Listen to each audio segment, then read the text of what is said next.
নেত্রী নির্দেশ দিয়েছেন যে সিরিয়াসলি এটা নিয়ে আমাদের অর্গানাইজেশনে যত বুথ লেভেল ওয়ার্কার আছে তাদের ইমিডিয়েটলি স্ক্রুটিনি শুরু করতে। স্ক্রুটিনিতে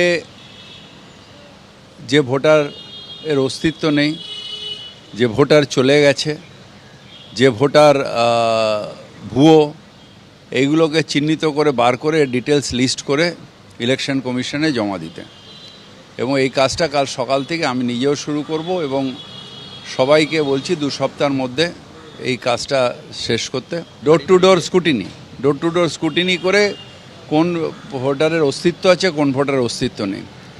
তারপরে যেটা অনলাইনে কেউ অ্যাপ্লাই করতেই পারে, কিন্তু সেটা ফিজিক্যাল ভেরিফিকেশন ছাড়া ফাইনাল ভোটার লিস্টে তোলাটা বেআইনি। সেই কাজটা ইলেকশন কমিশন এর অবহেলার জন্যে দুটো স্টেটে নিশ্চিত হয়েছে, আরও অনেক জায়গায় হয়তো হয়েছে, বাংলায়ও শুরু হয়েছিল। নেত্রী ধরেছেন এবং আমাদের এটা কর্তব্য হচ্ছে নেত্রীর যে পথ দেখিয়েছেন সেই পথে নিজের এলাকার ভুয়ো ভোটার আছে কি না এটাকে শিওর করে সেই তালিকা ইলেকশন কমিশনে জমা দেওয়া এবং পার্টিকে জমা দেওয়া। বিজেপি রাজ্যসভার সাংসদ শ্রমিক ভট্টাচার্য এই মুহূর্তে রয়েছেন আমাদের সঙ্গে টেলিফোন লাইনে। শ্রমিক দা, গতকাল মুখ্যমন্ত্রী বার্তা দিয়েছিলেন, আজ মেয়র জানাচ্ছেন যে একেবারে আগামীকাল থেকেই বাড়ি বাড়ি গিয়ে ভোটার তালিকা স্ক্রুটিনি করবেন তৃণমূল কংগ্রেসরাই। তৃণমূল কংগ্রেসের কর্মীরা কে প্রকৃত ভোটার তা চিহ্নিত করবেন এবং তারপর সেটা নির্বাচন কমিশনের কাছে জানানো হবে। দেখুন, তৃণমূল কংগ্রেস পশ্চিমবঙ্গে লিঙ্গুইস্টিক মাইনরিটিদের বিরুদ্ধে যুদ্ধ ঘোষণা করেছে। P4 insulated water tanks, kitchen and bath fittings, বিশুদ্ধ জল, সুস্থ জীবন, P4 আজীবন।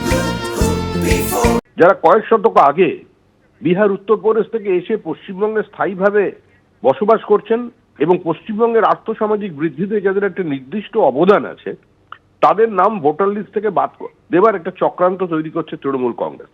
শুধু এখানেই থেমে থাকেনি, এদের চেষ্টা হচ্ছে চা বাগানে যারা বাংলা ভাষায় কথা বলেন না, আজকে তাদেরও চিহ্নিত করে তাদের নাম ভোটার লিস্ট থেকে বাদ দেওয়া। একইভাবে পশ্চিম মেদিনীপুর অঞ্চলের বেশ কিছু দক্ষিণ ভারতীয় মানুষ আছেন যারা দীর্ঘদিন ধরে ওখানে রেলের গোড়াপত্তনের সময় থেকে আছেন, তাদেরও নাম ভোটার লিস্ট থেকে বাদ দেওয়ার চেষ্টা করছেন। এটা একটা পরিকল্পিত চক্রান্ত। হিন্দু উদ্বাস্তুদের নাম ভোটার লিস্ট থেকে বাদ দাও, আর একই সঙ্গে বাংলাদেশ থেকে আগত মুসলিম অনুপ্রবেশকারী এবং রোহিঙ্গাদের ভোটার লিস্টে নাম ঢোকাও। তৃণমূল কংগ্রেসের নেতা তো প্রকাশ্যে বলেছেন এবং সেটা তো আপনার সংবাদ মাধ্যমে আপনার চ্যানেলে সম্প্রসারিত হয়েছে যে একজনও বাংলাদেশির নাম যেন ভোটার লিস্টের বাইরে না থাকে, প্রত্যেকের নাম আমাদের তুলতে হবে। তো এটা তৃণমূল কংগ্রেসের ঘোষিত কর্মসূচি। হিন্দু উদ্বাস্তুদের বিরুদ্ধে যুদ্ধ ঘোষণা করেছে তৃণমূল কংগ্রেস।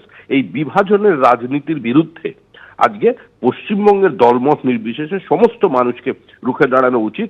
কারণ ভাষার ভিত্তিতে রাজ্য গঠনের সময় আমরা তার নীতিগতভাবে আমাদের অবস্থান আমরা তার বিরুদ্ধে ছিলাম।